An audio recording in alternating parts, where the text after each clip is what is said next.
Alhamdulillahi Rabbil Alamin. Nahmaduhu wa nasta'inuhu wa nastaghfiruh wa na'udzu billahi min shururi anfusina wa sayyiati a'malina. May yahdihillahu fala mudilla lahu wa may yudlil fala hadiya lahu. Asyhadu an la ilaha illallah wahdahu la syarika lah wa asyhadu anna Muhammadan abduhu wa rasuluhu wa safiyyuhu min khalqihi wa khaliluhu Muhammadin sallallahu alaihi wasallam wa ala alihi wa sahbihi al-kiram. Yaqul rabbuna tabaraka wa ta'ala fi muhkami tanzilih, ya ayyuhalladzina amanu ittaqullaha haqqa tuqatih wa la tamutunna illa wa antum muslimun. Kaum muslimin dan muslimat sidang jamaah salat subuh yang diberkahi oleh Allah Subhanahu wa taala, atas izin dan taufik Allah, inayah dan hidayah daripada Allah, pagi ini kita diberkahi kembali dengan bisa menghadiri majlis ilmu. Dan majlis ilmu kita yang sudah kita mulai dari kemarin hari berbicara tentang ilmu yang banyak luput dari pengetahuan kaum muslimin, ilmu yang sering dipraktekkan dan diamalkan dengan disusupi berbagai macam hal yang keluar dari petunjuk baginda Rasul sallallahu alaihi wasallam. Tajhiz al-janaiz, mempersiapkan jenazah, mengkafayahkan jenazah. Kemarin kaum muslimin rahimani wa rahimakumullah, masih kita membaca beberapa hadis baginda Rasul berkaitan dengan fardul kifayah jenazah ini. Dan hari ini akan kembali kita lanjutkan praktek tajhiz janaiz berdasarkan hadis-hadis baginda Rasul yang sahih dari baginda Rasul sallallahu alaihi wasallam, masih sebatas teori juga. Dan besok biiznillah kita lanjutkan dengan mempraktekkan. Butuh sedikit panjang waktu di hari Minggu insyaallah. Kemarin kaum muslimin rahimani wa rahimakumullah, ada beberapa sunnah yang kita tegaskan sesuai dengan petunjuk baginda Rasul. Salah satu di antaranya yang paling penting dari mempelajari tajhiz al-janaiz itu senantiasa menghadirkan dzikrul maut, mengingat kematian yang dipastikan oleh baginda Rasul, wa innal mauta haqqun, mati itu pasti. Tapi angan-angan kita selalu mengatakan mati itu masih lama, mati itu pasti. Hari ini orang lain, besok kita. Wasihanul maut, busur anak panah ajal kematian itu tidak pernah salah sasaran. Wa madza a'datta laha, itu yang dipertanyakan oleh baginda Rasul kepada seorang badui Arabi. Bukan masalah kapan datangnya, tapi apa yang sudah engkau persiapkan. Kemudian juga saya tekankan di pertemuan kemarin, muslim, mukmin itu harus senantiasa harisun li hidayatin nas, rajin, rakus untuk memberikan petunjuk kepada orang-orang, kepada manusia. Rakus untuk memberikan petunjuk. Maka salah satu sunnah baginda Rasul kemarin hari kita pelajari, disunnahkan untuk mengunjungi orang sakit.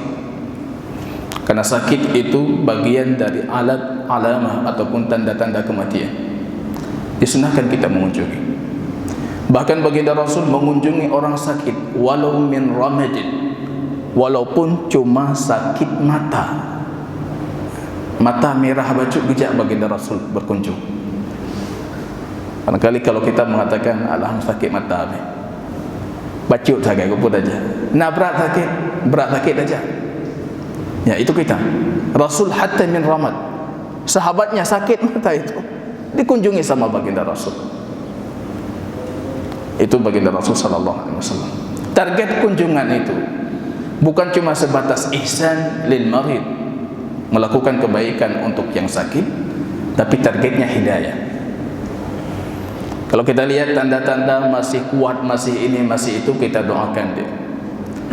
Kalau kita lihat ini tanda-tandanya sudah mulai melemah, kita pesankan wasiat, kita pesankan dia taubat, kita pesankan dia husnul raja, mengharap yang terbaik kepada Allah. Jadi kalau dalam kondisi sakit, jangan dipesankan untuk mentakutkan Allah, jangan khauf, tapi yang harus dititik beratkan itu rajanya. Jangan datang ke orang sakit kita ingatkan dia dosa-dosa dia, dosa-dosa awal gimana, jangan demikian. Tapi raja, harapan yang kita berikan. Dalam kondisi sehat seperti ini, nasihati saudara kita muslim dengan ketakutan kepada Allah. Dalam kondisi sakit, jangan dia berputus asa. Kita nasihati dia dengan raja, mengharap kepada Allah dan taubat. Kemudian juga kemarin kita membacakan hadis disunnahkan untuk talqin. Talqin mautakum bila ilaha illallah. Kita mengatakan mauta itu muhaqqaqal wuqu', yang dimaksud dengan mayit di situ yang akan jadi mayit. Artinya masih dalam kondisi hidup, kita perdengarkan la ilaha illallah, qul la ilaha illallah. Katakan la ilaha illallah. Para ulama mengatakan duna ilhah, jangan dipaksakan. Kita paksa harus dengan suara nyaring keras, akhirnya dia membangkang. Karena sifat manusia itu berkeinginan untuk membangkang. Jangan dipaksakan, diajak dengan kelembutan ataupun diiming-iming. Baginda Rasul mengatakan, ya ammi, wahai pamanku Abu Talib, hadis Imam Bukhari, qul la ilaha illallah kalimatun uhajjullah biha yaumil qiyamah. Kalau engkau katakan la ilaha illallah itu, itulah jadi buktiku besok di hari kiamat di hadapan Allah. Selesai sudah dosamu semuanya, kesyirikanmu selama ini sudah selesai.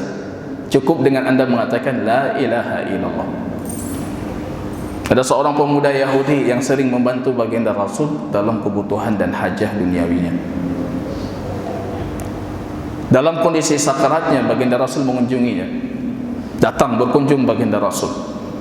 Rasul mengatakan qul la ilaha illallah wa anna Muhammadar Rasulullah. Katakan la ilaha illallah dan aku Muhammad Rasulullah. Dia melihat bapaknya. Setuju enggak? Maka itu anak kecil, kalau target dakwah kita anak kecil, targetnya itu bapaknya. Dia melihat bapaknya, setuju tidak? Bapaknya mengatakan ati Abul Qasim, taati Abul Qasim.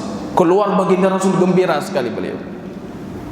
Ada orang enggak pernah sujud kepada Allah, enggak pernah puasa seperti kita, enggak pernah zakat seperti kita, apalagi haji, tapi masuk surga. Gembira luar biasa. Mukmin demikian, dia gembira dengan hidayah. Bukan justru munafirin yang membuat orang lari dari hidayah. Gembira dengan hidayah. Jadi harus semangat kalau untuk menyampaikan hidayah. Maka berkunjung, mengajarkan dia la ilaha illallah. Adapun hadis yang dibaca disebutkan oleh Imam Ibnu Hajar selanjutnya, itu hadis Ma'qal Ibnu Yasar, dan hadis ini disepakati oleh para ulama. Mayoritas mereka para ahli hadis mengatakan hadisnya munqati', lemah, majhulul matan, matannya tidak jelas, ada ittirab, ada goncang, kemudian sanadnya pun munqati'. Hadis iqra'u ala mautakum yasin, bacalah untuk mayit-mayit kalian yasin. Para ulama bersepakat akan kelemahan hadis ini. Bagi mereka yang mengamalkan, mensunnahkan untuk mengamalkan, semua mereka sepakat yasin itu dibacakan. Al-mautah di sini sama seperti mautah hadis kemarin, yaitu yang muhaqqaqal wuqu', yang akan jadi mayit, bukan setelah jadi mayit.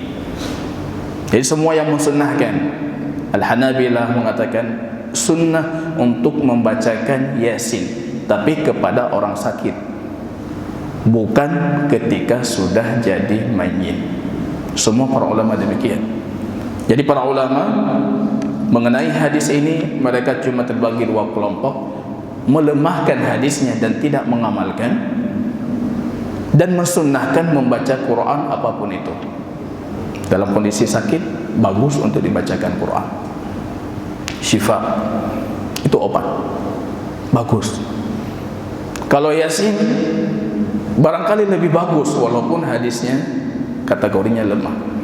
Di situ ada muatan tentang taubah, tentang hari akhirat, tentang perjalanan akhirat, tentang penciptaan manusia, dan itu sangat bagus kalau direnungi oleh orang sakit.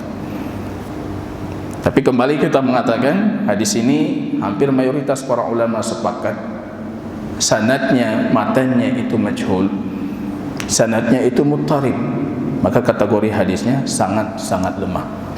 Kaum muslimin rahimani wa rahimakumullah, hari ini kita melanjutkan beberapa hadis baginda Rasul sallallahu alaihi wasallam tentang bagaimana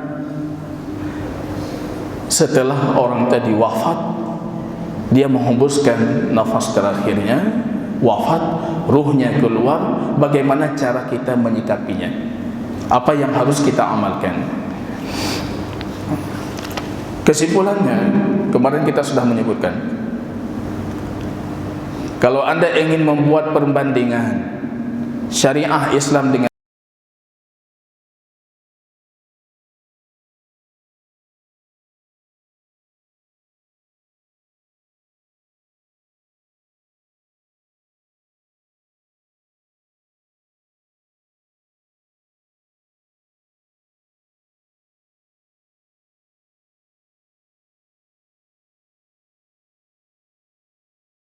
syariah lainnya, tidak ada syariah yang paling sempurna dalam tajhiz mayit ini melebihi daripada syariah Islam.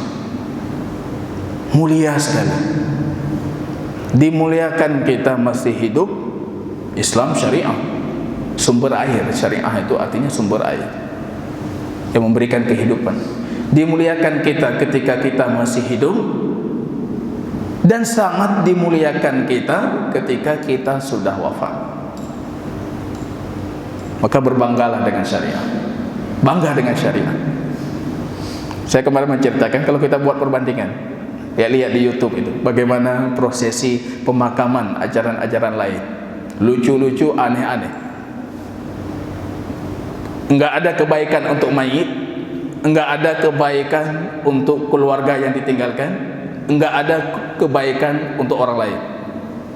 Tapi kalau syariah kita, prosesinya dari awal prosesi sampai akhir prosesi, ihsan lil mayyit. Itu kesimpulan Syekh Albani dalam kitab Al-Janaiz. Ihsan lil mayyit, kebaikan untuk si mayit, kebaikan untuk kuburnya, kebaikan untuk hari akhirnya. Wa ihsan li aqaribil mayyit, kebaikan untuk keluarga mayit yang ditinggalkan. Sempurna sekali. Tidak berhenti di situ, dan jadi ibadah agung bagi kaum muslimin. Semua mendapat kebaikan, padahal kematian itu satu dari bentuk cobaan. Semua dapat kebaikan. Jadi ini inti dari prosesi tajhiz janaiz, memberikan yang terbaik untuk si mayit, memberikan yang terbaik untuk keluarga si mayit yang ditinggalkan, dan memberikan yang terbaik untuk kaum muslimin. Ada yang aneh itu, yang pernah viral kemarin di Mali atau di negara Afrika. Mereka berjoget dan berdangsa ria setelah ketika membawa kerandanya. Pernah saya juga melihat itu di Amerika. Dikuburkan, setelah dikuburkan mereka beramai-ramai berjoget dan berdangsa di atas kuburan sambil menginjak-injak kuburan. Ketawa ria, masya Allah. Di situ saya berpikir, masya Allah, syariah kita terbaik. Mayitnya, masya Allah, kita berlakukan sangat mulia sekali. Keluarga yang ditinggalkan ketika melihat demikian kita memperlakukan mayitnya, dia pun merasa mulia. Dan kita pun mendapat ibadah yang sangat agung. Ada salah satu ini tajdid dunia, kita perbaharui niat lagi kenapa kita belajar tajhiz al-janaiz. Setidaknya ketika orang tua kita wafat, kita punya cukup ataupun minimal ilmu tentang bagaimana mengurusi jenazah orang tua kita. Anaknya sudah doktor, sudah profesor, sudah ini, sudah itu, tapi ketika wafat bapaknya masih harus manggil orang lain. Seolah-olah bagi orang tua kita itu nggak ada nilai sama sekali dari apa yang sudah dikorbankan untuk pendidikan kita. Niatnya kita kebaikan luar biasa. Kalau sekiranya salat saja, salat jenazah, falahu qirat. Apa itu qirat ya Rasulullah? Qirat kalau kita membuka mu'jam itu cuma dinar-dinar kecil, 1.000 rupiah, 2.000 rupiah kalau bahasa kita. Tapi Rasul menafsirkan qirat di sini bukan qirat lughawi, bukan qirat bahasa. Qirat di sini pahala mislu jabali Uhud, seperti gunung Uhud. Kita antar sampai ke kuburnya, walahu qiratan, seperti 2 gunung Uhud. Anda jangan bayangkan ini yang mengurusi jenazahnya, dari awal mengurusinya itu seperti apa pahalanya. Anda yang salat saja, yang ngantar saja, itu sudah 2 gunung Uhud besar dari pahala. Ini kesimpulannya demikian. Melakukan yang terbaik untuk si mayit, untuk keluarga si mayit, dan ibadah yang sangat agung untuk kaum muslimin. Itu definisi tajhiz al-janaiz dalam Islam. Apa yang harus kita lakukan? Baginda Rasul sallallahu alaihi wasallam berdasarkan hadis yang disebutkan oleh Imam Ibnu Hajar di sini, ighmadul ainin mayit wa du'a lahu. Ini mungkin lebih tepatnya apa yang harus dilakukan oleh karib kerabat si mayit. Menutupi matanya dan berdoa kebaikan untuknya. Di saat ajalnya baru dijemput ajalnya, itu para malaikat hadir menyaksikan. Maka perbanyak doa kebajikan. Hadisnya hadis Ummu Salamah radhiyallahu taala anhu qala, dakhala Rasulullah sallallahu alaihi wasallam ala Abi Salamah radhiyallahu taala anhu wa qad syaqqa basaruhu. Masuk baginda Rasul ke rumah Abu Salamah yang sudah wafat. Syukka basaruhu, rupanya matanya ini terbuka. Dalam hadis yang lain, fa innal ain tatba'u ruh. Ketika ruh kita keluar, mata kita menyaksikan keluar. Dahsyat. Yang kemarin kita sebutkan itu sakarat. Dahsyat sekali. Bahkan tidak jarang hingga mengeluarkan kotoran. Setidaknya kencing kecil itu pasti keluar itu. Anda pernah sakit perih yang mengeluarkan kencing? Mungkin jarang sekali. Tapi kalau sakarat itu hampir bisa dipastikan keluar. Maka ilmu yang sangat penting bagi kita keluarga, jangan sampai kotoran yang pertama keluar itu dibersihkan oleh orang lain. Baru wafat, upayakan bersih-bersih. Datang nanti kalau kita tidak mampu untuk memandikannya, datang orang memandikan, masya Allah, mendapatkan jenazah keluarga kita dalam kondisi terbaik. Jangan ketika mau dimandikan sudah bau kencing di situ. Maaf cakap kalau bahasa Aceh itu kotoran merah jadi ya, yang baunya luar biasa. Ya, keluar kotorannya, keluar ininya. Orang lain yang membersihkan. Kalau yang memandikan itu amin, amanah, fa masya Allah. Kalau kurang amanah, masya Allah, jenazahnya bau. Padahal kita dari rumah tidak punya ilmu yang seharusnya kita lakukan. Maka sakarat itu dahsyat sekali. Keluar keringat, keluar ini, keluar itu. Sakarat. Rasul merasakan lebih dari apa yang kita rasakan. Itu untuk orang mukmin. Wan nazi'ati gharqa. Nazi' itu mencabut, ruh dicabut. Wan nasyitati nashta, itu untuk orang kafir, itu lebih dahsyat lagi.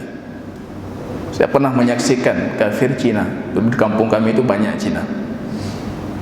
Itu sampai melontar-lontar di atas tempat tidurnya.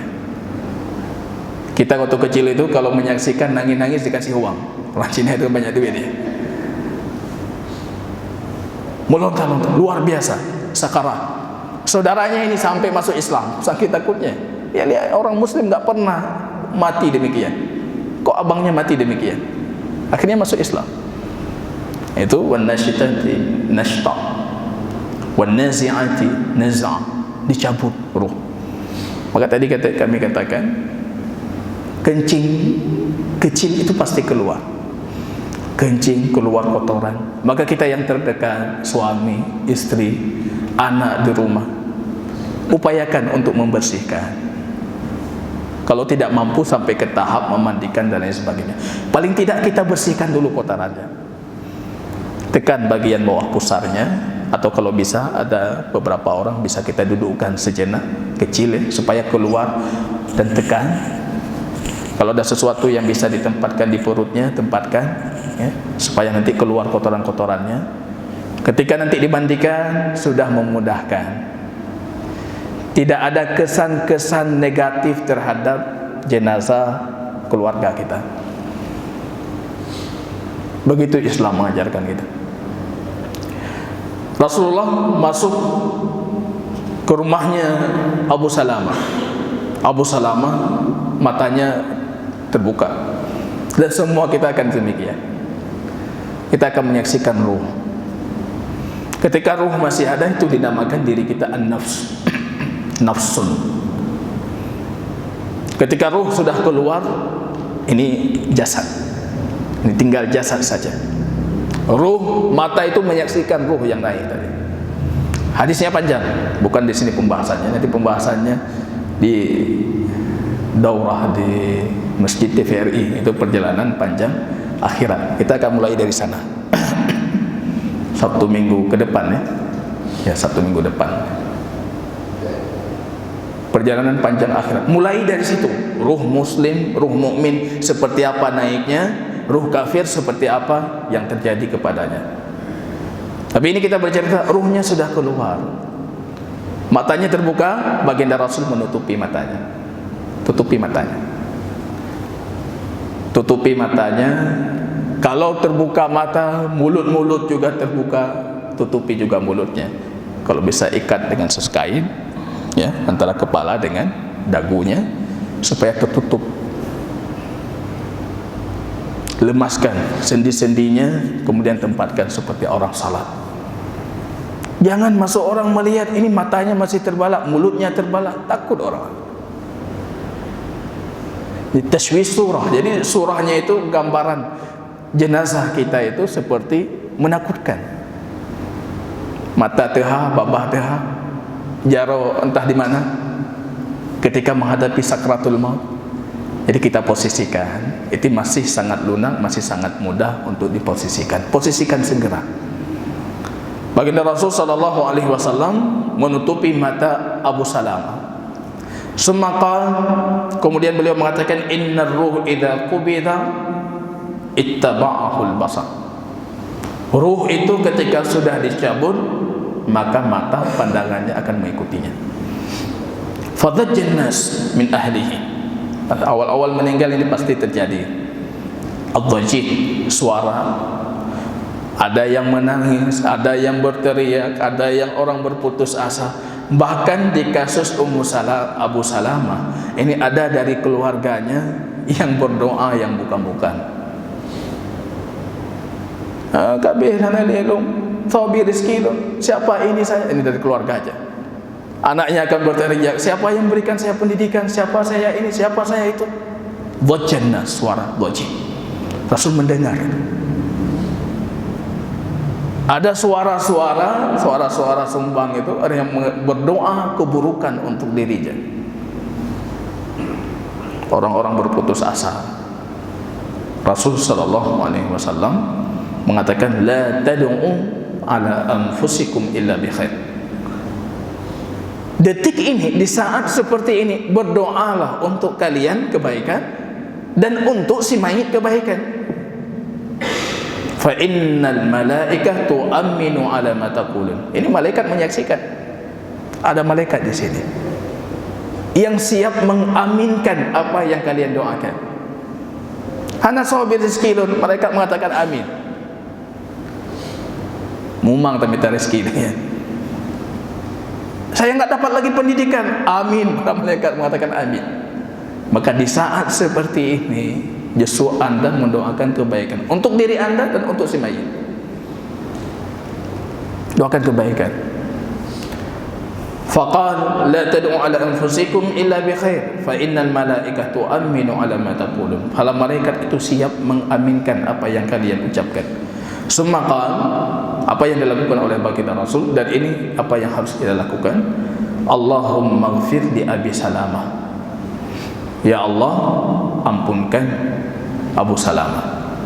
Abu Salamah, fa masya Allah, Abu Salamah kita tahu sabiqunal awwalun dalam Islam. Hajara hijratain, berhijrah 2 kali hijrah. Di antara orang-orang yang pertama kali masuk Islam, keluarganya semuanya diborong untuk dimasukkan ke dalam Islam oleh Abu Salamah. Cobaan-cobaan ketika beliau masuk Islam semuanya sudah dihadapi. Kalau kebaikannya nggak perlu ditanyakan lagi, tapi Rasul tetap mendoakan, ya Allah, ampuni Abu Salamah. Warfa' darajatahu fil mahdiyin. Doakan pengampunan untuk kita dan untuk si mayit, dan Allah angkatlah derajatnya fil mahdiyin. Angkat derajat Abu Salamah, baik di dalam kuburnya nanti ataupun nanti di hari akhirat ketika dibangkitkan. Wafsah lahu fi qabrihi, dan lapangkan untuknya kuburnya. Kubur itu yang sempit itu bisa jadi lapang, raudhah min riyadil jannah, taman dari taman surga, ataupun hufratun min hufarin nar, ataupun lubang dari lubang neraka. Rasul mendoakan, ya Allah, lapangkan kuburnya, wa nawwir lahu fi, dan jadikan kuburnya itu bercahaya, terangi kuburnya dengan cahaya. Wa khulufhu fi aqbihi, jadikan penggantinya lebih baik darinya. Rasul mendoakan, rupanya beliau jadi pengganti. Nah, rupanya beliau yang jadi pengganti. Doanya langsung dikabulkan. Beliau jadi pengganti. Ummu Salamah sendiri ketika diajarkan oleh baginda Rasul, dan gantikan aku yang lebih baik darinya, Ummu Salamah bingung itu, tapi doanya tetap diucapkan. Iman kepada baginda Rasul, bingung siapa lebih baik dari Abu Salamah. Anda tetap orang lebih baik daripada Abu Salamah. Beda dengan kita, Pak. Dari suami saya banyak sekali di kepala istri kita. Nyoba Pak Fulan, Tungku Fulan, Abu Fulan, nyaman dulu lebih agak dari lakolan. Tapi Ummu Salamah itu sampai bingung, siapa yang lebih baik dari Abu Salamah? Rupanya Rasulullah. Enggak ada yang lebih baik dari Abu Salamah melebihi Rasulullah. Rasulullah yang datang, dan Rasul mendoakan, wa khulufu fi aqbihi. Itu doakan kebaikan, para malaikat mengaminkan, dan itu akan terjadi, akan dikabulkan. Maka upayakan doa yang terbaik untuk si mayit dan untuk kita karib kerabat si mayit. Kemudian apa yang dilakukan oleh baginda Rasul sallallahu alaihi wasallam? Tasdiyatul mayyit, termasuk disunnahkan, dianjurkan kita menutupi, menyelimuti si mayit. Ini tugas keluarga. Artinya pakaiannya jangan ketika datang masyarakat kampung untuk prosesi fardul kifayah masih baju yang dia kenakan ketika dia wafat, masih dengan pakaiannya, masih dengan kotorannya. Jangan demikian. Kita sudah membersihkan, bahkan sudah kita mengganti pakaiannya. Aurah tetap berlaku hukum aurah. Mayit sama seperti masih hidup. Artinya jangan sampai nanti yang memegangnya yang bukan mahramnya, tetap masih berlaku sama. Jangan menciumnya kecuali mahramnya yang bisa menciumnya ketika dia hidup. Boleh menciumnya ketika dia wafat. Jangan asal-asalan, ini udah main nggak masalah. Nggak boleh juga. Tutupi dengan selimut. Dan itu dilakukan oleh Aisyah ketika wafatnya baginda Rasul sallallahu alaihi wasallam. Ini kabut gelap di Madinah, wafat baginda Rasul. Cahaya terang di Madinah ketika datang pertama kali baginda Rasul. Ini nggak bisa kita bayangkan itu seperti apa kondisinya. Kondisi sosial masyarakat ketika itu nggak bisa kita bayangkan. Orang mereka mencintai dan mencintai mereka luar biasa, tiba-tiba wafat. Itu penduduk Madinah, kalau Anda baca sejarahnya di biografi baginda Rasul, bagaimana kalau bahasa kita mungkin galaunya penduduk Madinah ketika itu wafatnya baginda Rasul. Baginda Rasul ketika wafat, Aisyah mengatakan sujjiya bi burdin hibarah, beliau diselimuti gunakan kain yang ringan yang betul-betul menutupi, menyempurnakan, menutupi aurahnya. Tutupi dengan selimut yang menutupi aurahnya, kain yang ringan yang betul-betul menutupi aurah dan terjaga, dan upayakan tidak mudah tersingkap. Jangan kain ada kipas angin udah tersingkap aurahnya, jadi betul-betul tertutupi. Upayakan betul-betul tertutupi. Rasul itu ketika wafat, kata Aisyah, ditutupi dengan, diselimuti dengan burdun hibarah. Burdun itu kain di zaman itu diimpor dari Yaman. Kainnya Yaman, burd. Al-burd itu tidak dikatakan burd kecuali dia ada garis-garisnya. Bisa garis, bisa gambar. Tentunya bukan gambar-gambar makhluk hidup.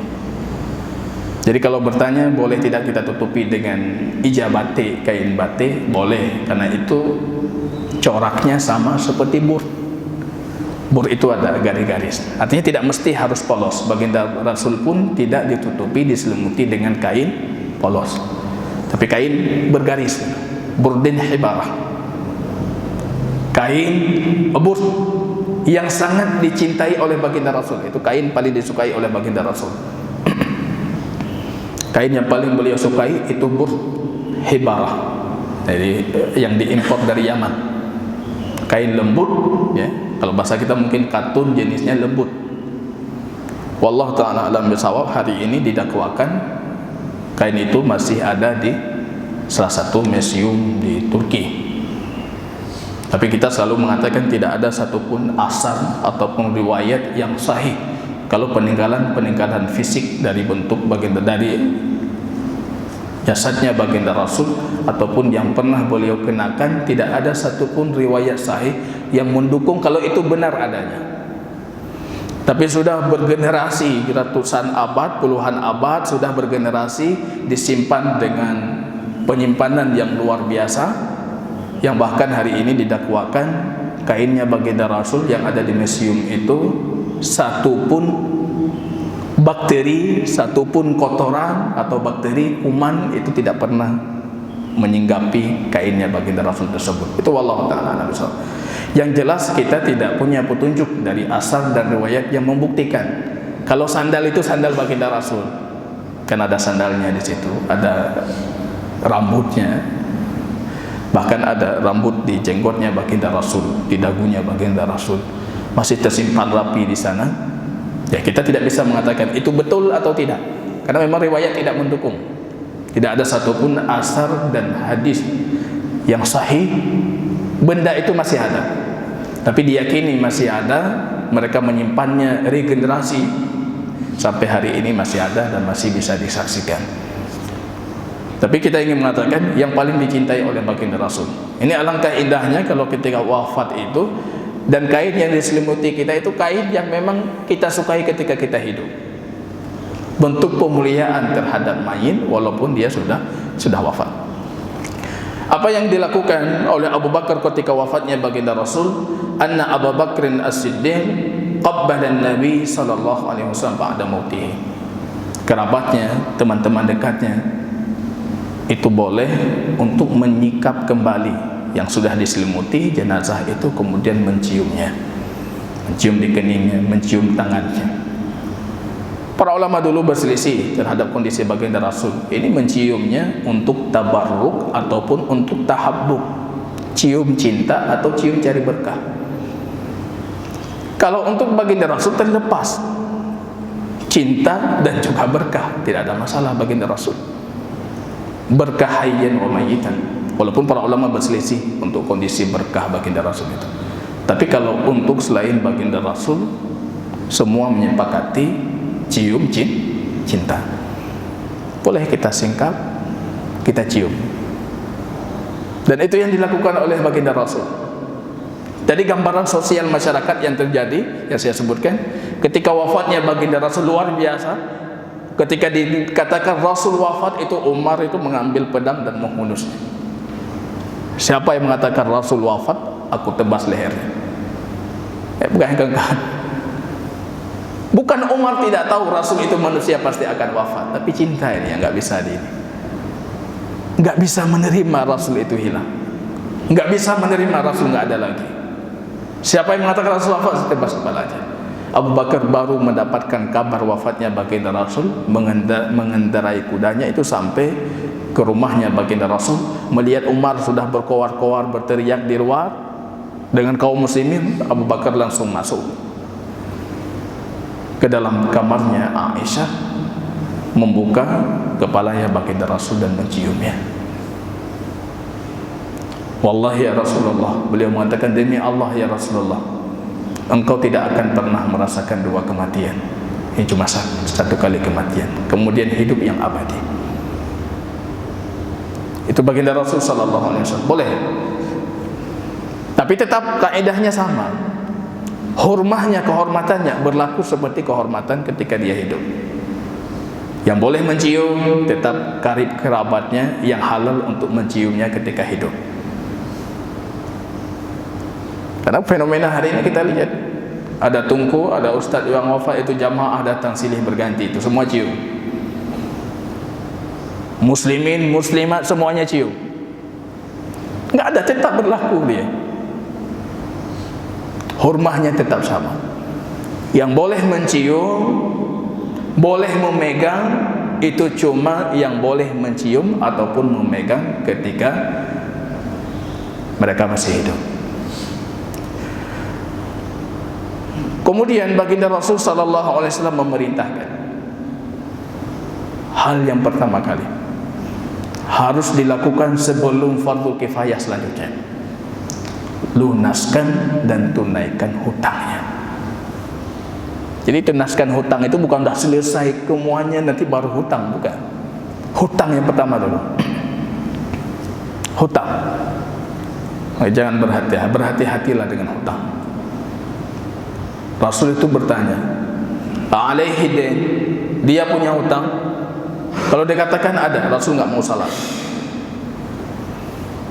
Kalau datang Abu Qatadah dalam satu hadis mengatakan, ya Rasulullah, ana aqdi anhu, saya akan membebaskan utangnya. Rasul baru mau salat. Kalau Rasul hidup di zaman kita, berapa banyak orang yang tidak mau disalati oleh Rasul? Karena rata bank utang katanya, Pak. Masuk BNI, udah nampak ini orang salam nago. Hutang. Rasul mengatakan, nafsul mu'min mu'allaqatun bidainihi. Jiwa orang mukmin itu digantung akibat hutangnya. Tidak jelas posisinya itu ruhnya. Ada ruh mukmin, ada ruh kafir, ada illiyin, ada sijin dalam Quran surah Al-Mutaffifin. Tapi yang punya utang ini dia nggak jelas ini sijin atau illiyin. Bahkan walaupun dia mujahid fisabilillah, tetap tergantung ruhnya. Mujahid itu pahalanya besar, fadilahnya, keutamaannya besar, tapi kalau dia punya utang, coba bayangkan jamaah, kalau ini utang yang boleh, yang mubah, bagaimana dengan hutang yang haram? Udah hutang riba lagi. Ini yang mubah ini, yang tergantung ruhnya itu yang mubah.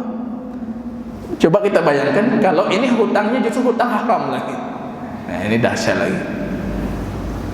Hutang yang mubah saja boleh kita ambil hutang, memberi hutang, tapi ruhnya nanti akan tergantungkan hatta yuqla anhu, sehingga diselesaikan hutangnya. Seolah-olah dengan hutang itu sesaleh apapun kita, saleh kita seperti tidak memberikan manfaat untuk ruh kita karena faktor hutang. Maka itu selesaikan dulu, karena itu hak adami, hak dan kewajiban kita terhadap sesama makhluk. Kalau hak adami itu landasannya musyahah, hukum asalnya tidak lunas. Kalau hak Allah itu landasannya samaha, hukum asalnya Allah memaafkan. Jadi kalau hubungan dengan Allah, hukum asalnya Allah memaafkan. Tapi kalau hubungan dengan makhluk, ini hukum asalnya musyahah, kamu akan dituntut. Itu belum lunas. Jadi jangan pernah kita berpikir ini utang baju saja, jika meninggal kagak lunas. Itu hukum asalnya tetap tidak lunas, sehingga dia betul-betul meridhoinya dan melunaskan. Tapi beda dengan hak Allah. Kayak ini hutang sebelum segalanya, bahkan sebelum prosesi lainnya. Karib kerabat langsung cari mana hutang-hutang, mana hutang-hutang. Setidaknya kita sudah punya deal, kesepakatan tertentu. Ini kami bayar setelah ini kami bayar. Artinya harta si mayit pertama kita tunaikan hutang-hutangnya, hak yang harus diberikan. Kemudian hartanya kita sisihkan untuk prosesi yang dibutuhkan ketika jenazah. Nah, sampai hartanya banyak, tapi untuk kain kafannya ahli warisnya masih berselisih. Ini bagian dari siapa kita ambil? Enggak, gunakan dulu untuk prosesi jenazah. Yang tersisa dari prosesi jenazah dan hutang piutang itu baru milik ahli waris. Maka Rasul mengatakan jiwa orang mukmin itu muallaqatun, dia tergantung-gantung dengan hutangnya hatta yuqda'an, sehingga hutangnya itu dia menyelesaikan atau melunasinya. Imam Ibn Hajar mengatakan ghaslul mayyit wa takfinuhu fi thawbain, memandikan mayit jenazah dan mengkafankan dalam 2 kain kafan. Itu boleh 2 kain ya. 3 kain lebih baik. Hukum asalnya wajib itu jatuh dengan tertutupi aurahnya. Itu hukum asalnya tertutupi aurah, itu kafan. Hukum asal mandi itu wajib itu cukup dengan membersihkan segala kotoran, kemudian sudah memandikan dia dengan air di sekujur tubuhnya. Sela-sela semuanya sudah kena air, sudah dapat memandikan mayit. Tapi yang akan kita bicarakan itu bagaimana pemandian yang seharusnya, ataupun yang lebih sempurna, ataupun yang lebih sesuai dengan petunjuk dan sunnah baginda Rasul. Tapi mengguyur air di seluruh tubuhnya dan kotorannya sudah hilang, itu sudah dikatakan memandikan. Menutupi dengan kain kafan sekujur tubuhnya dan tertutup aurahnya, itu sudah dikatakan kita sudah mengkafaninya. Kisahnya kata Imam Ibnu Abbas radhiyallahu taala anhuma, anna Nabi sallallahu alaihi wasallam berkata fil ladzi saqata an rahilatihi famata. Ada orang ketika berhaji bersama baginda Rasul, karena berdesak-desakan dia di atas untanya dalam kondisi muhrim, pakaiannya pakaian ihram, artinya 2 kain ihram yang putih ya, izar dan bagian atasnya. Ada selendang ihramnya, kemudian kain yang menutupi badan atasnya. Orang muhrim dia diperlakukan seperti kondisi ihramnya, karena satu-satunya ibadah yang tidak terputus dengan kematian itu ihram. Kalau yang lain lagi sholat tiba-tiba wafat, artinya sholat kita nggak dapat sholat itu karena sudah terputus. Puasa kita wafat tiba-tiba, siangnya wafat, puasa kita hari itu nggak dapat karena sudah terputus. Kematian itu memutuskan segala ibadah kecuali ihram. Jadi ihram ada kewajiban, belum kita tunaikan, kita wafat hari ini, kita sudah terhitung melakukannya, kita masih dalam kondisi ihram. Dan besok akan dibangkitkan di hari kiamat masih dalam kondisi ihram dan melakukan talbiyah. Labbaik Allahumma labbaik. Masya Allah. Orang ini, Rasul sedang berbicara dengan para sahabatnya dalam kondisi ihram. Tiba-tiba ada seorang bapak jatuh dari untanya, meninggal. Rasul memperlakukan, kafankan dia dengan kain ihramnya. Artinya cuma 2 kain saja, kain bagian bawah dan kain bagian atasnya. Rasul mengatakan iksiluhu bima'in wasidrin. Mandikan mayit itu dengan air yang dicampur sidr. Sidr itu apa? Bidara. Apa kita masih menggunakan? Bidara itu dikeringkan, kemudian ditumbuk, dihancurkan, dicampur air di salah satu nanti dari pemandian si mayit. Kalau zaman dulu bidara, kalau sekarang kita ganti sabun gitu. Bidara ya, itu efeknya banyak. Ya, bidara itu termasuk dari tumbuhan-tumbuhan yang dijauhkan dari syaitan. Jadi sidr itu tanam di rumah. Setidaknya untuk apa? Untuk ketika kita mati. Kami beli satu, kita tanam di rumah di kampung. Targetnya itu. Nanti kita keringkan ya. Kapan Allah wafatkan, artinya ada stok bidara aja. Mengamalkan sunnah secara sempurna gitu. Kemudian dijauhkan rumah kita dari syaitan. Ya, syaitan dari luar nggak bisa masuk, tapi syaitan dari dalam nggak bisa keluar itu. Dijauhkan dari syaitan. Ya, bidara, campur dengan bidara, dia salah satu cuciannya. Dan terbaik itu cucian sebelum terakhir. Wa kafinuhu fi sawbain, dan kafankan dia di dalam 2 kain. Itu langsung dengan kain yang dia diwafatkan. Sama seperti mujahid, langsung di pakaian yang dia diwafatkan. Sehingga dia dibangkitkan dalam kondisi demikian. Dan muhrim juga demikian. Aisyah mengatakan, qal lamma aradu ghuslan nabi. Ini fenomena lain yang dinukilkan oleh Imam Ibnu Hajar. Ketika Rasul wafat, para ahli keluarganya itu ingin memandikan baginda Rasul. Ini dinamikanya luar biasa, problematikanya banyak sekali. Rasul, gimana kita mandikan Rasul itu?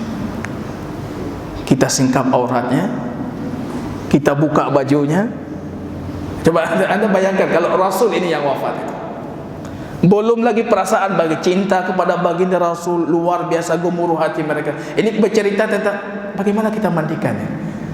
Kalau kaum muslimin yang lain kita buka pakaiannya, jadi jangan buka pakaian baru diganti, tapi kita tutupi dengan kain, pelan-pelan kita buka pakaiannya, tetap jaga aurahnya jangan tersingkap, dan tetap dalam proses pemandian dan mengkafankan jangan sampai tangan kita bersentuhan langsung dengan aurah. Maka yang terbaik yang memandikan itu seharusnya mereka itu yang aqarib dari keluarga si mayit. Kalau laki-laki, yang paling berhak memandikan itu bapaknya, bukan anaknya, bapaknya. Beda kesannya Pak. Bapak memandikan anak dengan anak memandikan bapak. Kalau bapak memandikan anak, kesannya itu seperti masa kecil kita dimandikan sama orang tua kita. Tapi anak memandikan bapak itu kesannya beda. Maka pertama kali yang paling diharapkan itu bapaknya. Kalau bapaknya nggak ada, dia punya kakeknya. Setelah itu baru turun anaknya. Baru kemudian dilanjutkan dengan asabah. Asabah itu dalam waris, urutan wali dalam waris. Abangnya, kalau nggak ada abangnya, pamannya. Kalau nggak ada pamannya, anak abangnya. Kalau nggak ada anak abangnya, anak pamannya. Seperti itu urutannya. Kalau untuk jenazah laki-laki. Kalau masih ada bapak dulu. Tentunya tidak bisa sendiri, harus tetap dibantu oleh yang lain. Tapi yang memandikan utama, yang menyentuh dan macam-macam.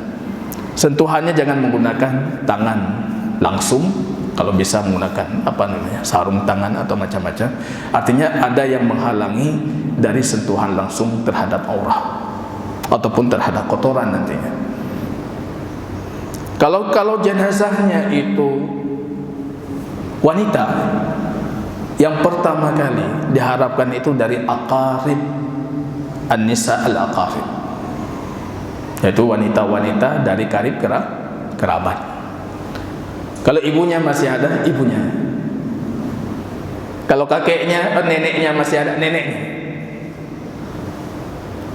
Kalau enggak ada, ya anak perempuannya.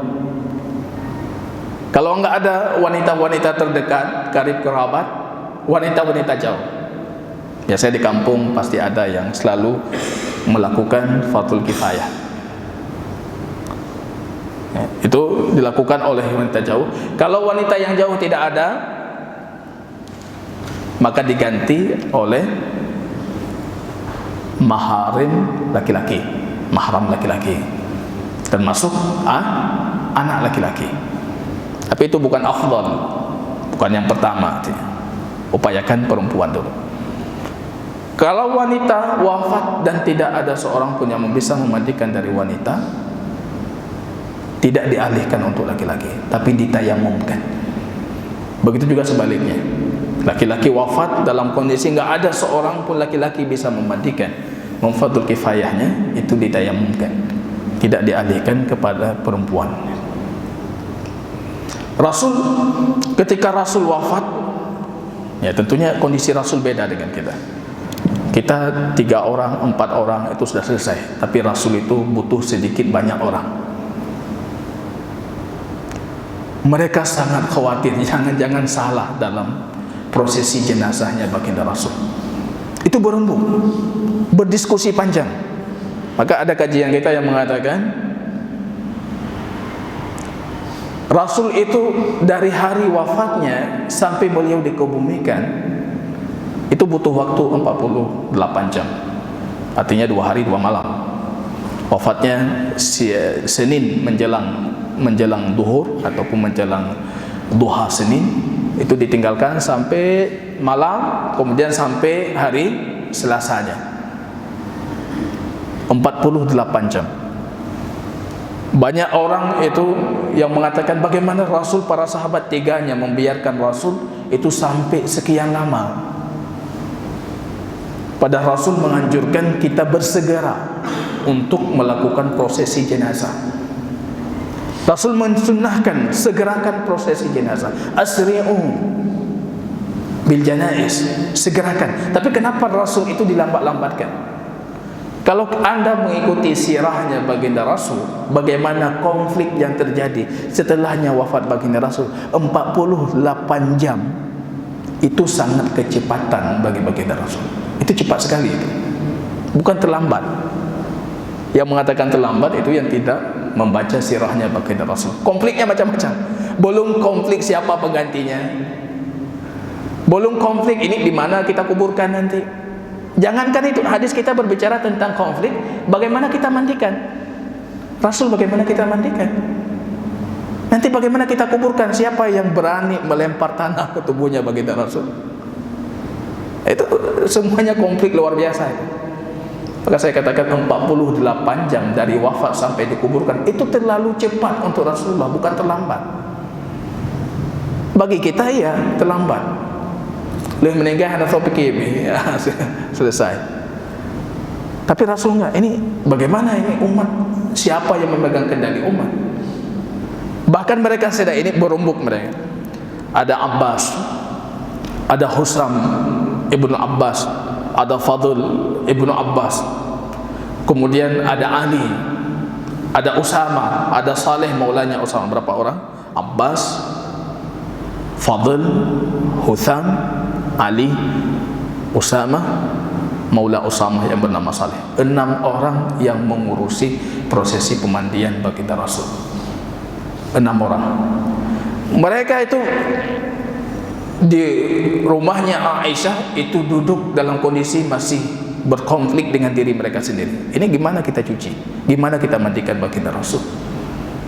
kita buka bajunya sama seperti kaum muslimin. Ada yang mengatakan kita buka bajunya sama seperti kaum muslimin. Ada yang mengatakan tidak, ini Rasulullah. Sampai dalam riwayat sahih disebutkan ghusyiya alaihim, entah kenapa mereka tertidur. Ghusyiya itu tidurnya bukan tidur betul-betul, artinya setengah sadar gitu. Tiba-tiba ada suara dari sudut rumahnya Aisyah yang mengatakan, la tujarridu, jangan kalian lepaskan pakaiannya seperti pakaian kalian. Akhirnya Rasul dimandikan dengan bajunya. Itu khusus untuk baginda Rasul. Itu sampai mereka tertidur itu. Mau memandikan baginda Rasul, mereka tertidur. Akhirnya mereka mendapatkan ilham untuk melakukan demikian. Baru mereka memandikan. Lamma aradu ghuslan Nabi, Aisyah mengatakan ketika ahli keluarganya ingin memandikan baginda Rasul, qalu wallah ma nadri, demi Allah kami enggak tahu ini, nujarridu Rasulullah kama nujarridu mautana amla, kita lepaskan bajunya seperti kita lepaskan baju mayit-mayit kita ataupun tidak. Akhirnya datang dalam kesimpulan hadis, datang suara yang menunjukkan kalau mereka tidak bisa memperlakukan Rasul seperti memperlakukan kaum muslimin biasanya. Akhirnya dimandikan dengan bajunya baginda Rasul. Husam, Fadl dan Abbas itu tugasnya membolak-balikkan tubuh baginda Rasul. Jadi yang membangunkan, mendudukkan, membolak-balik ke kanan ke kiri, itu tugasnya Abbas, Husam dan Fadl. Usamah ini anak dari anak angkatnya baginda Rasul, hibbin Nabi. Usamah ibnu Zaid dengan maulanya dan pembantunya Saleh, itu tugasnya yang mengambil air dan mengguyurkan. Yang menggosok-gosokkan itu Ali ibnu Abi Thalib. Maka di zaman itu kalau untuk laki-laki yang dikenal melakukan fardhu kifayah itu Ali. Kalau untuk perempuan ada Ummu Atiyah.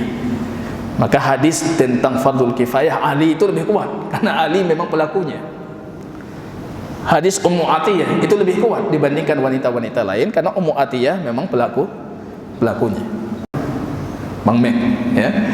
Masya Allah. Ini Bang Mek bakarnya. Siapa? Bang Bayu, Masya Allah. Ya, artinya kita kenal, di masyarakat kenal. Kalau penduduk Madinah, siapa yang mendekat? Ali bin Abi Thalib. Kalau perempuan, itu tugasnya Ummu Atiyah. Maka hadis-hadis tentang jenazah banyak yang mereka riwayatkan. Dan mereka pelakunya.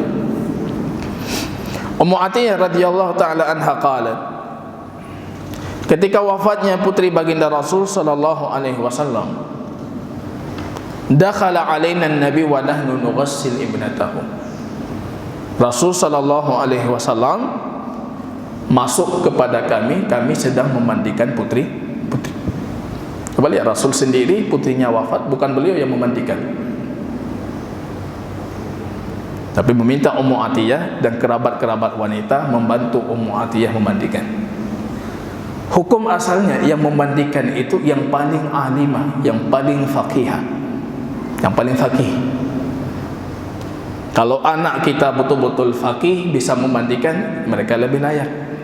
Tapi anak kita tidak cukup kefakihan, justru orang lain yang lebih faqih, lebih paham, artinya orang lain yang lebih berhak. Karena ini berkaitan tentang aurah, berkaitan dengan berbagai macam hal, apa yang harus, yang tidak boleh, yang dianjurkan, ataupun fadilah-fadilah ketika proses pemandian. Maka harus faqih. Dan ini tugas kita Bapak Ibu, menyiapkan anak kita, generasi di belakang kita itu yang memang layak untuk mengurusi jenazah kita. Ummu Atiyah radhiyallahu taala anha qalat, Rasulullah masuk ketika kami sedang memandikan putrinya. Faqal iksilnaha thalathan aw khamsan aw aksar min dhalik. Mandikan dia, putriku itu 3 atau 5 atau lebih banyak dari itu. Artinya sesuai dengan kebutuhan. diguyurnya 3 kali, dalam kondisi witir lebih utama 5 kali, atau memang kebutuhannya 6 kali, tambahkan 1 kali supaya berakhir dengan kondisi witir. In ra'aitunna dzalik, kalau memang kalian melihat itu harus dilakukan, artinya tetap kondisinya yang menentukan berapa kali. Jadi kalau memang mayitnya sudah baru wafat, kita sudah coba membersihkan, kita sudah mengupayakan dalam kondisi terbaik, itu orang yang memandikan lebih gampang. Tidak butuh mengguyur berkali-kali, tidak butuh meluangkan waktu untuk membersihkan kotoran. Tapi tetap dipastikan. Jadi setiap proses pemandian itu dipastikan, bangunkan, rebahkan, supaya bisa kita pastikan kotorannya masih keluar tidak, masih keluar tidak. Bima'in wa sidrin, dengan mencampurkan air dengan bidara. Waj'alna fil akhir kafura, dan di guyuran air terakhir itu air yang dicampur kafur. Kafur itu apa bahasa kita? Kafur juga ya? Ya. Itu termasuk air yang terakhir kita campurkan itu, dan termasuk kain kafannya, terutama di tempat-tempat yang terbuka, artinya di cotton kapas, untuk lubang-lubang yang terbuka kita campurkan kafur. Au syai'an min kafur, falamma faraqna adzannahu, dan kemudian ketika kami sudah selesai memandikan, kami mengabarkan kepada baginda Rasul sallallahu alaihi wasallam, fa'alqa ilaina hikwahu, Rasul memberikan kepada kami sisir agar kami sisir putrinya baginda Rasul sallallahu alaihi wasallam, dikepangkan rambutnya. Wa fi riwayah, dalam satu riwayat baginda Rasul sallallahu alaihi wasallam mengatakan, ibda'na bimayaminiha wa mawadhi'ul wudu' minha, mulai proses pemandian dengan kita keluarkan kotoran-kotoran yang ada masih di tubuhnya, kita bersihkan, kemudian kita istinjakan, artinya kotorannya sudah kita hilangkan, mulai dengan anggota-anggota wudu. Mulai dengan anggota wudu, kita wudukan dia. Tetap disunahkan yang kanan sebelum yang kiri. Setelah selesai kita wudukan, baru kita mulai dengan bagian jasad yang kanan. Maka Rasul mengatakan, mulai dengan bagian kanannya dan anggota-anggota wuduknya.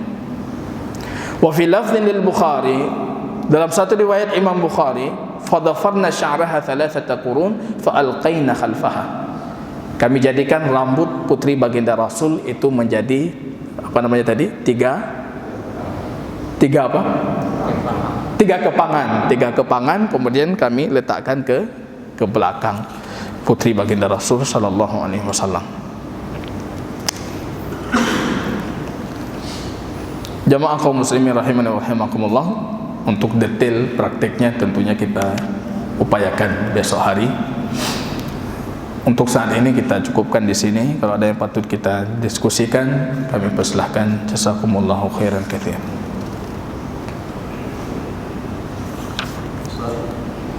Silakan.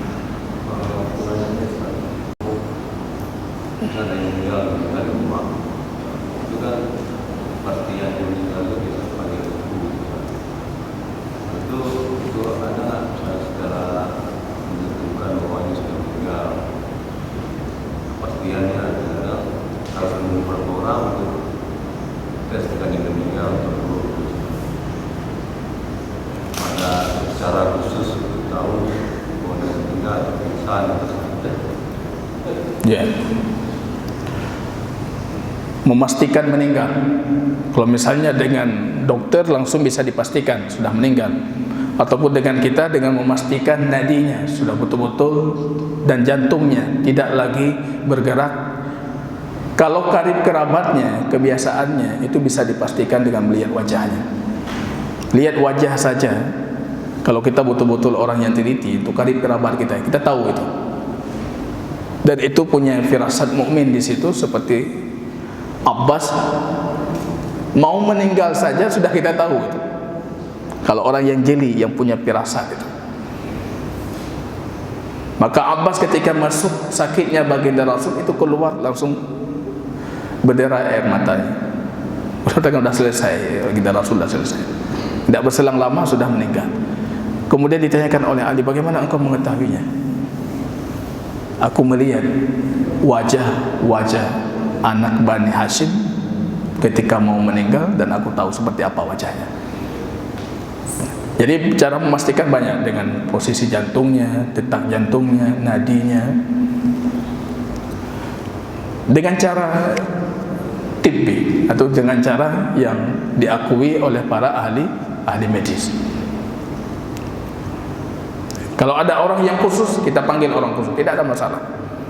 Memanggil orang khusus supaya betul-betul ada perawat di kampung, ada dokter di kampung, kita panggil supaya betul-betul memastikan. Tidak ada masalah. Yang tidak boleh berlebihan di dalam an-na'yu, berlebihan di dalam mengumumkan kematian.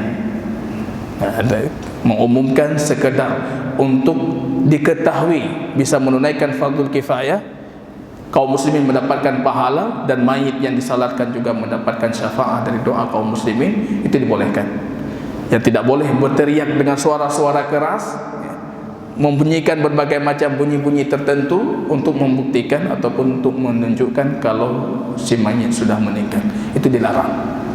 Bahkan para sahabat baginda Rasul itu yang untuk memberitahukan saja, mereka itu enggan-engganan, padahal Rasul membolehkan untuk memberitahukan.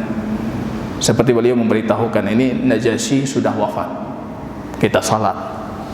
Memberitahukan kematian boleh. Yang tidak boleh berlebihan, apalagi diikuti dengan mengangkat-angkat suara dan teriakan, yang menggunakan pakaian-pakaian tertentu dengan warna tertentu yang menunjukkan kalau ada prosesi kematian, itu yang dilarang. Itu bagian dari na'yu al-jahiliyah. Wallahu ta'ala a'lam.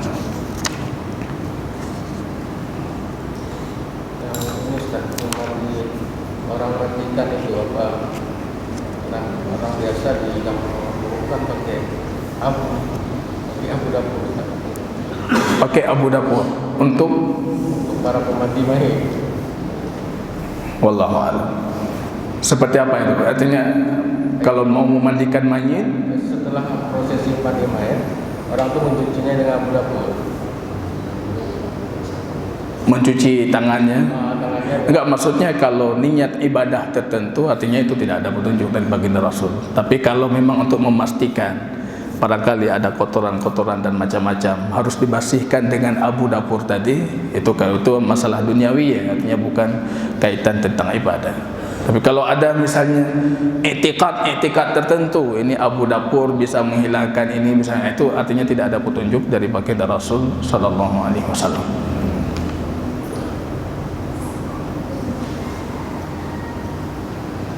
Yang diupayakan kalau sudah memandikan, lebih afdalnya orang memandikan itu untuk mandi.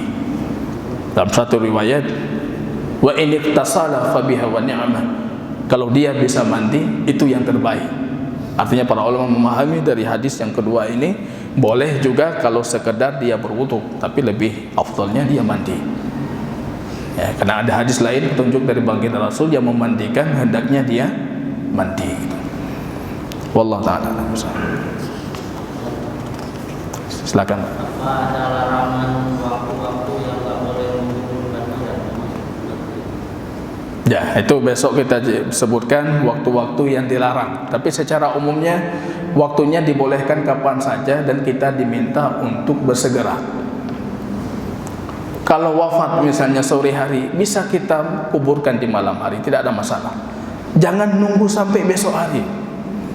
Atau kita bahkan menunggu sampai pulang kerabat-kerabat dekatnya, anak-anaknya dari tempat jauh. Kasihan mayitnya. Fa khairun ma qaddamtahu ilaih. Kalau bisa kalian segerakan, dan itu yang terbaik untuknya. Kalau dia baik, kalian segerakan prosesi jenazahnya, itu yang terbaik untuknya, dan dia akan mendapatkan yang lebih baik di sisi Allah. Kalau dia tidak baik, kalian sudah menghilangkan beban dari pundak kalian, kata baginda Rasul. Ya, urung hanagot meninggal, alhamdulillah selesai. Tapi kalau dia orang baik, kita sudah memberikan yang terbaik untuknya. Asri'u bil janais, segerakan kata baginda Rasul bil janais.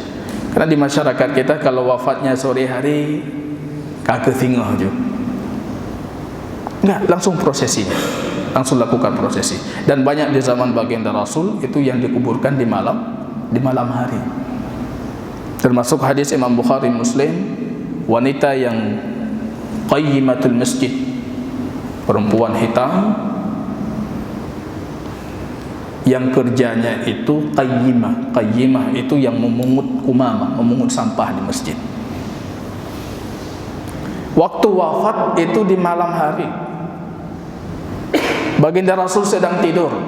Para sahabat mengetahui Rasul sedang tidur, tidak berani mengganggu baginda Rasul sallallahu alaihi wasallam. Rupanya besok hari Rasul itu kecarian. Di mana wanita itu? Itu Rasulullah. Beliau cari-cari, ini wanita itu enggak nampak hari ini. Dikabarkan, ya Rasulullah, tadi malam meninggal. Engkau dalam kondisi beristirahat, kami tidak mau mengganggumu. Rasul marah. Alam tukhbiruni? Kenapa tidak kalian kabarkan kepadaku? Para sahabat mungkin di hati mereka untuk hal ini masih ada bibit-bibit jahiliyah dulu. Oh, ini orang biasa, cuma orang yang kerjanya cuma pungut-pungut sampah di masjid, tidak terlalu penting lah di masyarakat. Mungkin kalau yang meninggal itu Abu Bakar, Rasul pertama kali dikabarkan. Umar yang meninggal, Rasul pertama kali dikabarkan. Tapi ini wanita pungut sampah di masjid. Rupanya wanita ini bagi Rasul itu sangat berarti. Fa asyara ila qabriha, mereka menunjukkan mana kuburnya. Rasul mendatangi kuburnya dan beliau langsung salat di kuburnya. Boleh bagi kita untuk salat langsung di kubur bagi yang belum sempat menyalatkan, walaupun sudah durasinya berlalu 1 bulan, 2 bulan, 3 bulan. Itu hadis asal Sa'id ibnu al-Musayyib, itu 3 bulan.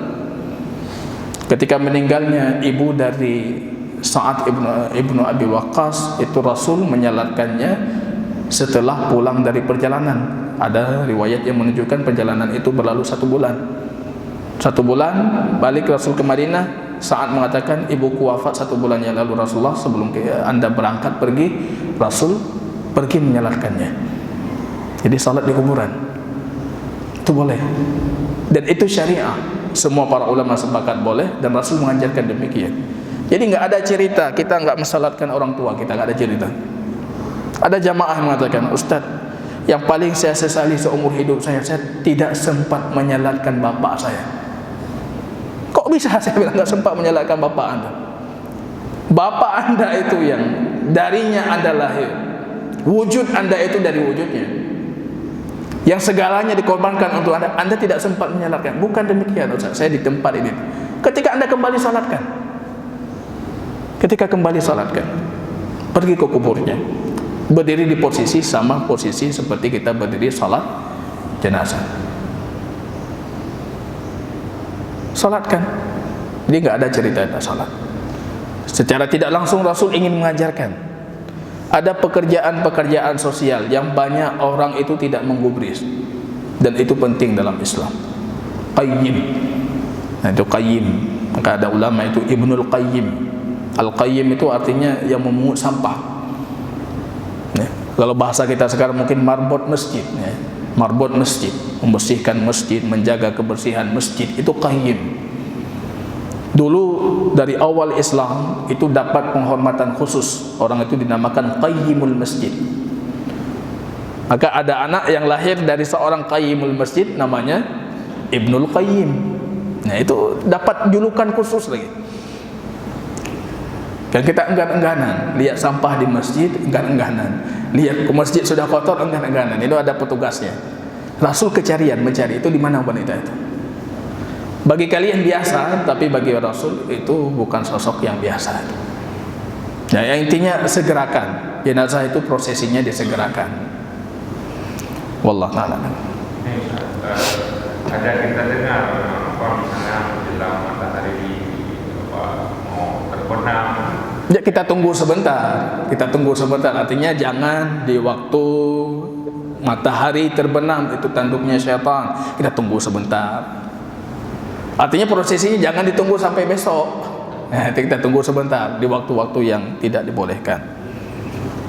Terutama itu waktu-waktu yang tidak dibolehkan kita salat tanpa sebab. Itu waktu-waktu tidak boleh kita salat tanpa sebab.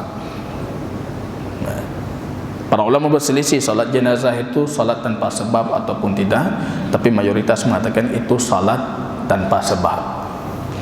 Makanya kita juga menjaga waktu. Kita tunggu itu cuma sejenak saja. Sudah itu lakukan. Ataupun boleh kita akhirkan supaya kaum muslimin berkumpul setelah Isya kita lakukan. Artinya segerakan. Karena fenomena hari ini makin keterlaluan, makin menjadi-jadi. Lamanya nunggu, masya Allah. Mayitnya dibawa entah kemana-mana tuh. Harus dikembalikan ke kampungnya. Prosesinya menunggu anaknya macam-macam. Itu keluar dari sunnah baginda Rasul.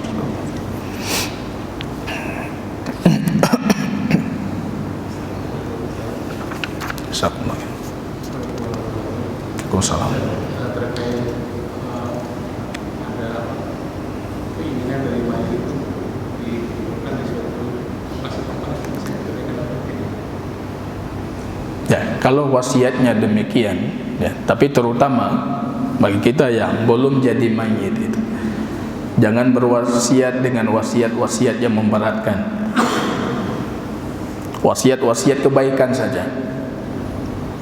Kalau tidak ada tempat fadilah tidak perlu. Tapi misalnya kita di Saudi, kita mau dimakamkan di Baqi, tempat-tempat fadilah supaya banyak kaum muslimin yang mendoakan, silahkan.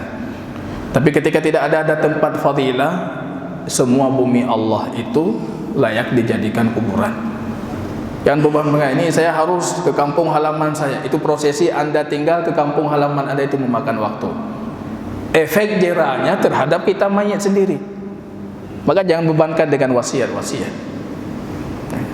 Kebanyakan kita kaum muslimin dari zaman dahulu demikian, kita punya tanah-tanah khusus yang sudah dikhususkan sebagai tempat pemakaman.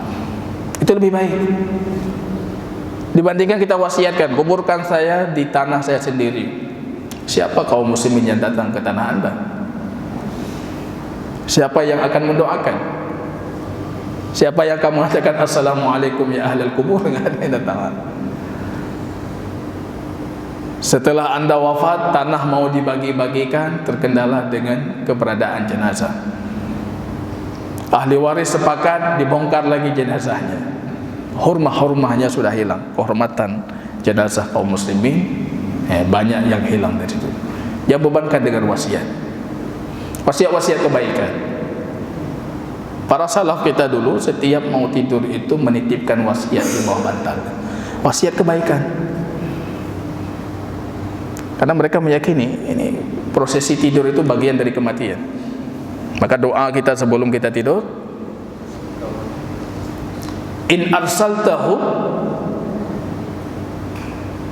farham fahfatha bima tahfadhu bihi ibadakas salihin wa in amsaktaha farham. Ya Allah, aku mau tidur ini dengan namamu aku tidur. Kalau engkau biarkan nanti ruhku besok hari masih bisa bangkit kembali, maka jaga ruhku itu seperti jaga ruh dan jasadku itu seperti engkau jaga orang-orang saleh. Tapi kalau engkau memegang ruhku tidak mengembalikan lagi ke jasadku, maka rahmatilah ruh kami ya Allah. Itu doa kita sebelum mau tidur. Karena kita yakin ini memang prosesi deh, bagian dari kematian. Kalau sahih dinamakan kematian kecil. Maka para salaf itu punya satu kebiasaan menulis wasiat. Enggak jadi meninggal, robek lagi, besok tulis lagi. Artinya tidak ada kebingungan keluarga kita ketika kita tinggalkan. Sudah ada wasiat.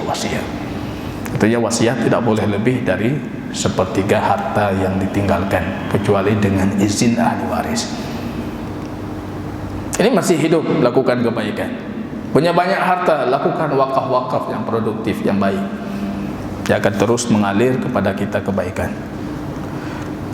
Wallahu ta'ala a'lam bishawab. Kita cukupkan di sini, sudah jam 7. Besok insyaallah dengan izin Allah kita langsung memulai praktek untuk tajhiz al-janaiz.